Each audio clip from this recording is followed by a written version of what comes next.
صرف کہنے سے بات نہیں بنے گی، کمر کسنی ہوگی، ہمت جو ہے پھر انسان کو اثر نو، ایک نئی تعمیر، ایک عزم، ایک ہاتھ میں قرآن اور ایک میں تلوار لے کر یہ امت پھر دوبارہ میدان میں آئے۔ بہرحال عرض یہ کرنا تھا، اقبال کہتا ہے از یک آئینی مسلمان زندہ است، پے کرے ملت ز قرآن زندہ است، ماں ہما خاک و دل آگاہ اوست، اعتصامش کن کہ حبل اللہ اوست۔ تامو اس کو مضبوطی کے ساتھ، حبل اللہ یہی قرآن ہے، یہ یک آئینی اور پیکر قرآن کی زندگی، پیکر ملت کی زندگی جو ہے اس قرآن کی بدولت ہے۔ تو حضور نے کیا فرمایا؟ فتنے سے بچنے کا راستہ کون سا ہے؟ کتاب اللہ فیہ نبأ ما قبلکم وخبر ما بعدکم وحکم ما بینکم وہو الصراط المستقیم وہو حبل اللہ المتین وہو الذکر الحکیم۔ ایک تین جملے اور سن لیجئے۔ هو الذی لا یشبع منہ العلماء ولا یخلق عن کثرت الرد۔ یہ قرآن وہ شے ہے جس سے اہل علم کبھی سیر نہ ہو سکیں گے۔ ولا تنقضی عجائبہ، اس کے عجائب کبھی ختم نہیں ہوں گے۔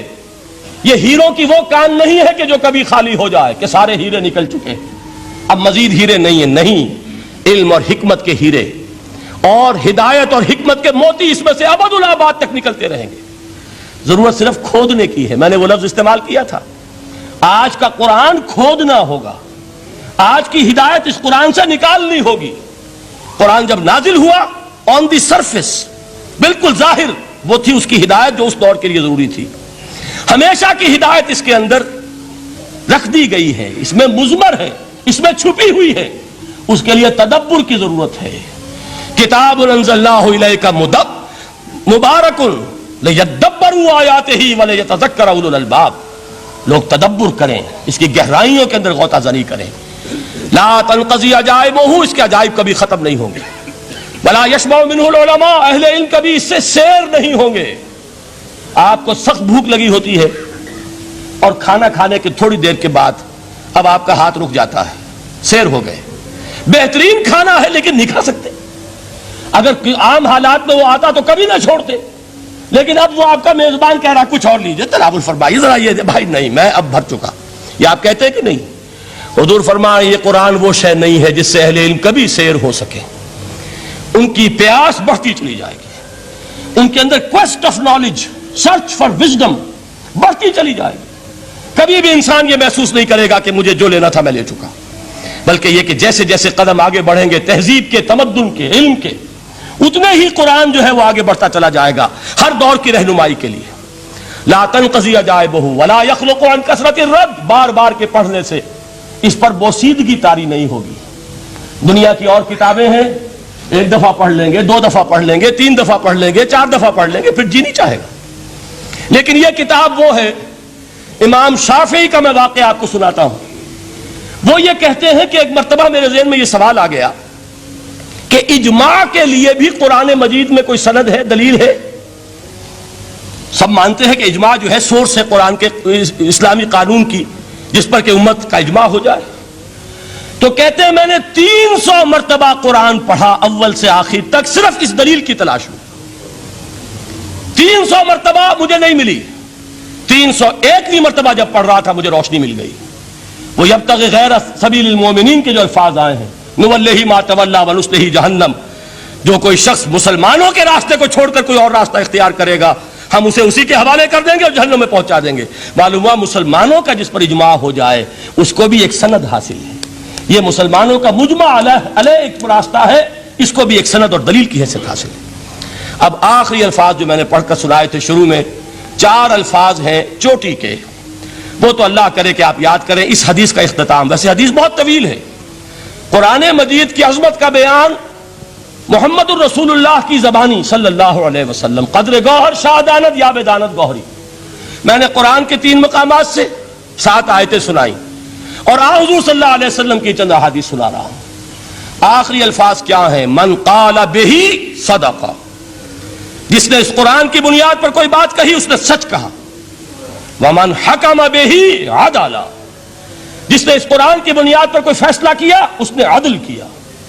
ومن عمل بہ اجر، اور جس نے اس پر عمل کیا اس کا اجر محفوظ. اور آخری ٹکڑا ومن دعا الیہ ہدی الی صراط مستقیم، جو اس کی طرف بلائے گا، اس قرآن کی طرف، کسی اور کو ہدایت ہو نہ ہو اس کی ہدایت گارنٹیڈ ہے. ہدی الی صراط مستقیم، یہ ماضی مجہول وہ ہے جو کوئی شے ہو چکی، جو اس قرآن کی طرف لوگوں کو بلائے گا اسے تو ہدایت نصیب ہو گئی صراط مستقیم کی طرف. اللہ تعالیٰ مجھے اور آپ کو اس بات کی توفیق دے، اس قرآن مجید کی عظمت کا انکشاف ہو ہم پر کسی ادنا سے ادنا درجے میں، اس درجے میں تو ہو جائے کہ پھر کسی اور چیز کے پڑھنے میں لذت محسوس نہ ہو. اگر یہ بھی نہیں ہے، اگر ڈائجسٹ پڑھنے میں زیادہ دلچسپی ہے اور شکاریات پڑھنے میں زیادہ دل لگتا ہے، اور اگر بھوت پریت کی کہانیاں، یہ بھی عجیب ہے انسان کا معاملہ، اچھے اچھے عقلاء اور اچھے اچھے بالغ لوگ وہ بھی اس قسم کی اوکلٹ چیزیں پڑھتے ہیں، تو معلوم ہوا کہ قرآن مجید سے شناسہ نہیں، قرآن سے تعارف نہیں ہوا، اس کے جمال و جلال سے کوئی حصہ نہیں ملا. اگر یہ ہو جائے کم سے کم، جیسے کہ کہا تھا انہوں نے، وہ جو سبع معلقہ کے شاعر ہیں آخری، اب بعد القرآن، کیا قرآن کے بعد بھی گنجائش ہے کہ اب میں شعر کہوں؟ اگر یہ حیثیت ہماری ہو جائے کہ قرآن کے پڑھنے کے بعد اب کسی اور شے کے پڑھنے میں لطف محسوس نہ ہو، جو چیز پڑھیں قرآن کو سمجھنے کے لیے پڑھیں، قرآن کے سمجھنے کے لیے. ظاہر بات ہے، میں ایک مثال دیا کرتا ہوں کہ آپ سمندر کے کنارے کھڑے ہیں، آپ سے تو بہت قریب ہے سمندر، لیکن آپ پانی لینا چاہتے ہیں تو اتنا ہی لیں گے جتنی بالٹی آپ کے پاس ہے. سمندر میں پانی کی کمی نہیں ہے، لیکن آپ کی بالٹی، پھول کھلے ہیں گلشن گلشن لیکن اپنا اپنا دامن، گلشن میں پھول کی کمی نہیں ہے، میری جھولی چھوٹی ہے، کیا کروں؟ تو اگر آپ کا ظرف ذہنی چھوٹا ہے تو قرآن سے کتنا کچھ اس میں اڈھیل لیں گے. ظرف ذہنی وسیع ہونا چاہیے، آپ کے ذہن کے اندر وسعت ہو، اور یہ وسعت ذہن جو ہے یہ پیدا ہوتی ہے دوسرے علوم سے. آپ سائنس جتنی پڑھیں گے آپ کا ذہن وسیع سے وسیع تر ہوگا، فلسفہ جتنا پڑھیں گے ذہن وسیع سے وسیع تر ہوگا، منطق پڑھیے ذہن وسیع سے وسیع ہوگا، تیز ہوگا، شارپ ہو جائے گا. یہ ساری چیزیں در حقیقت پڑھنی چاہیے، کس لیے؟ ظرف ذہنی کو وسیع کرنے کے لیے، تاکہ اس میں قرآن مجید کے علم و حکمت کا زیادہ سے زیادہ حصہ ہم حاصل کر سکیں. اگر یہ بات ہو جائے، اور پھر خیرکم من تعلم القرآن وعلمہ، یہ تو ہوا قرآن سے حاصل کرنا. اب اس حاصل کرنے کے بعد اب اس کے بانٹنے والے بن جاؤ. سب سے بڑی دولت یہ ہے، لہذا سب سے بڑا سخی وہ ہے جو اس دولت کو بانٹ رہا ہو. انسان کا سب سے بڑا خادم وہ ہے جو ہدایت کے خزانے لٹا رہا ہو. یہ ہے سب سے بڑی خدمت خلق، یہ ہے سب سے بڑی سخاوت. خیرکم من تعلم القرآن وعلمہ. اللہم ربنا اجعلنا منہم، اللہم ربنا اجعلنا منہم، اللہم ربنا اجعلنا منہم. اقول قولی ھذا واستغفر اللہ لی ولکم ولسائر المسلمین والمسلمات.